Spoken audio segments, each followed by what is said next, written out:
Hello guys, this video came out late. I spent a lot of time thinking about what went wrong, and here's my 2 cents. Taken Out Alone episode 8 is literally the worst finale to any TV show ever. The entire episode is a long teaser for the next season. I thought episode 4 was the beginning of the good stuff. I didn't know it was not only the beginning of the good, but also the end of the good. I thought we might see some major battle scenes before or at least upon the end of the season. Turned out I was too naive. I'm not saying the season is boring or not entertaining. It is in fact of good production.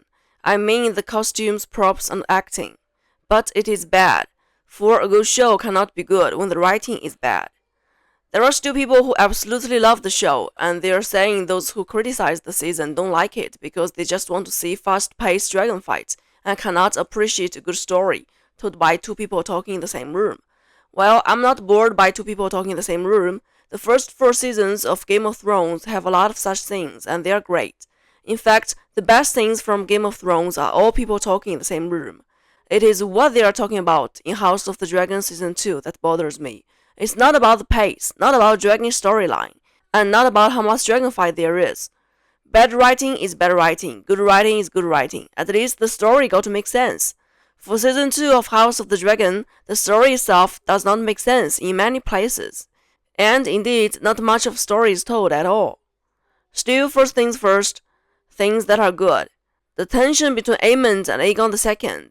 All the parts that have Larys and Otto. Well, that's it. That's all the good stuff. The thing about the small folk is okay, and the thing about the red sewing is also fine. Nothing great, nothing too bad either. The arc of Daemon could have been something interesting, but it is badly done and is officially the worst bit of the season. When you look back at the entire season, plot-wise not so much happened. Character-wise, not so many characters offer any impressive moments. I don't want to talk about how it sucks anymore because the reasons are too obvious. But I do have something to say about why it sucks. What really went wrong? First, low production standard. It's almost as if this season was made not to offer a good show or to tell a good story. It is not meant to strive for greatness in the first place. It's about to continue the show, to build the Game of Thrones world, which is why it seems that the season is meant to be bricks, not pearls. They are here just to complete the thing, not to excel or to impress. There are a few good lines, seriously, just a few. In fact, this is the only one that I can remember now.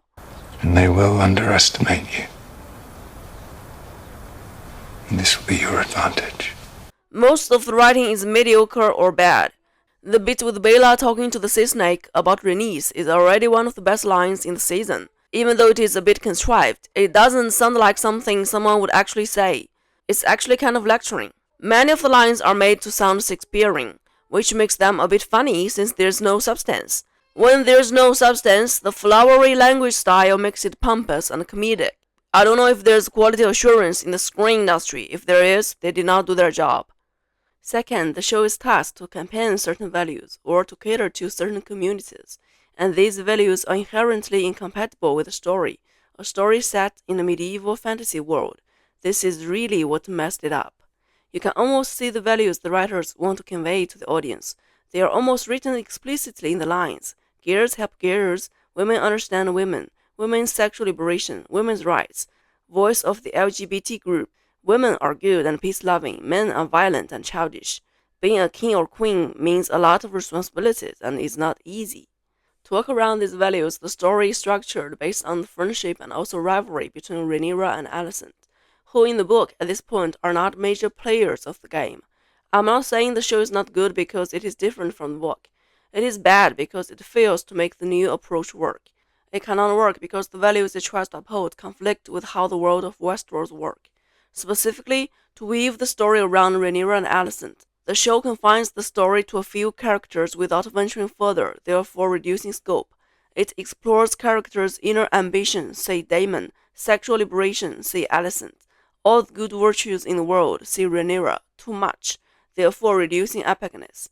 It glorifies every woman, which are not in line with the spirits of the original story, a story set in the past, not in the real world. The thing is, these soft values the show takes on itself to propagate. They are not interesting. They do not do anything to make the show more compelling.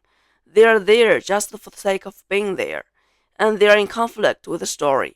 I can't help wondering if the show will let Rhaenyra have the same end as in the book. If so, how will they let that happen? I cannot even fathom the possibility of them letting Rhaenyra end in that brutal way, since she's made into an epitome of perfection. All in all, if in future seasons they continue to use the show as a vessel of these soft values, it will only get worse.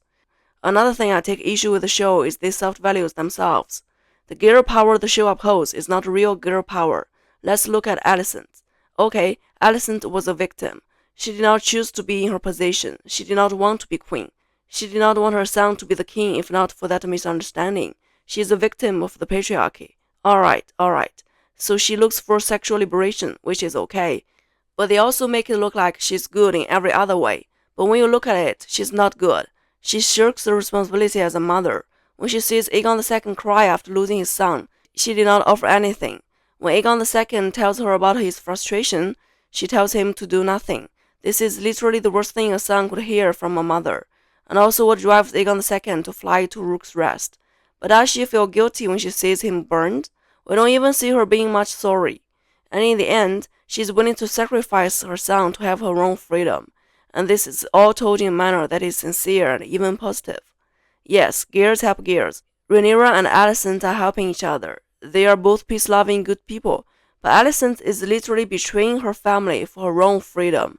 She tries to rule but loses her regency to Aemond, whom we don't see her talk to or even tries to control or influence.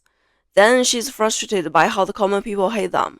So now she just wants to enjoy some tranquility herself. And this is all told in a positive tone, as if she's being liberated from all the constraints imposed on her as a woman. And this liberation is a triumph. Seriously, the portrayal of women as victims of the patriarchy is getting boring. And being liberated doesn't mean being selfish. The portrayal of Alicent is an insult to all the women in the real world who are fighting for their rights. I want to speak to all the young women who seek to find strength from this show. Please do not be misguided by Alicent. The one and only thing that can liberate you is your own strength. If you want to be a mom, do your best to be a good mom and love your children. If you want to be good at your work, study hard and work hard. If you want to be empowered, go get that power. Whatever the case, you got to fight your way through, and that's what makes you worthy. To complain, to be selfish, and to escape from your womanly or motherly role is not liberation. About Rhaenyra, why do they keep repeating that she does not want the throne?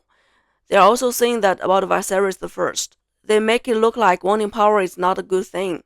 Putting aside that it's not like this in the book, it conflicts with the TV series itself. If Viserys doesn't want to rule, why this smile when he got the succession? If Rhaenyra doesn't want to rule, why this tantrum when she feels her new little brother is regarded as heir? Now suddenly they are all saying they do not want the throne in the first place. And what's wrong with wanting the throne anyway? The show is describing Rhaenyra as perfection with all the good qualities and virtues.